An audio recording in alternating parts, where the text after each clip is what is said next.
Pertama, pengertian tentang kedua materi ini. Wakala adalah kiriman kuasa dari seseorang mewakili kepada orang lain untuk melakukan suatu urusan yang dilakukan dalam pandangan syariat Islam. Wakala biasanya digunakan dalam urusan bisnis, perwakilan dalam jual beli, urusan haji dan lain sebagainya. Sedangkan sulhu adalah perdamaian atau penyelesaian sengketa antara dua pihak yang berselisih melalui jalan damai berdasarkan kesepakatan bersama. Sulhu dapat diterapkan dalam perkara perdata, tidak ada ringan maupun konflik keluarga.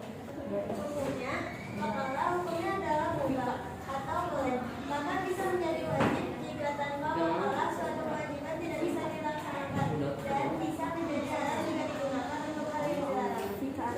Sulhu hukumnya adalah sunahki anjuran karena menghindarkan permusuhan dan memperbaiki hubungan. Dalam beberapa kasus bisa menjadi wajib jika merupakan satu-satunya cara mencegah kerusakan yang lebih besar. Referensi dalil. Maka suruhlah salah seorang di antara kamu pergi ke kota dengan membawa perakku ini, dan hendaklah ia lihat manakah makanan yang paling baik, maka hendaklah ia membawa makanan itu untukmu. Surah Al-Kahfi ayat 19.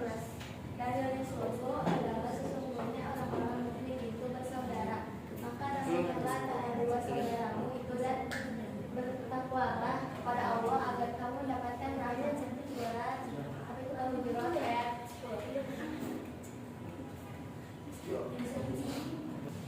Rukun dan syarat wakala.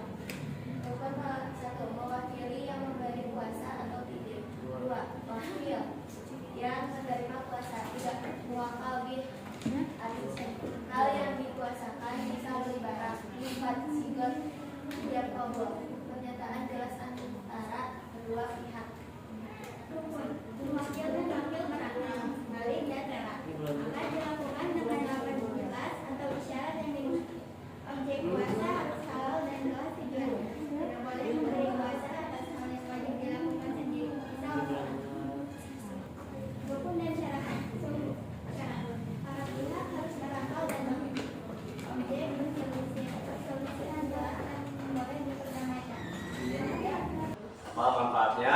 Wakala menyederhanakan proses pekerjaan, lalu menghemat waktu dan tenaga, dan menjadi solusi untuk hadiah atau keterbatasan seseorang. Lalu untuk sulhu mencegah konflik berkepanjangan, menghindari proses hukum yang memakan waktu, lalu meningkatkan rasa persaudaraan dan keharmonisan masyarakat.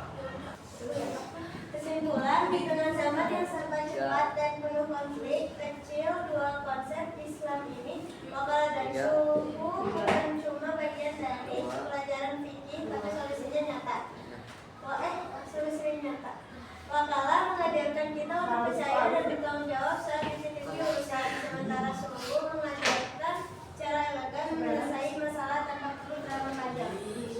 Sayangnya masih banyak influencer atau artis TikTok daripada prinsip hukum Islam sendiri. Padahal kalau kita paham, wakala bisa bikin hidup lebih praktis dan sulhu bisa menyelamatkan hubungan, waktu, bahkan bersaudara. Sadar hukum Islam itu bukan ribet tapi justru relevan banget buat hidup zaman sekarang. Tinggal kita mau mulai ngerti dan praktek atau terus cari ribut gara-gara listrik. Sekian dari kelompok kami. Wassalam.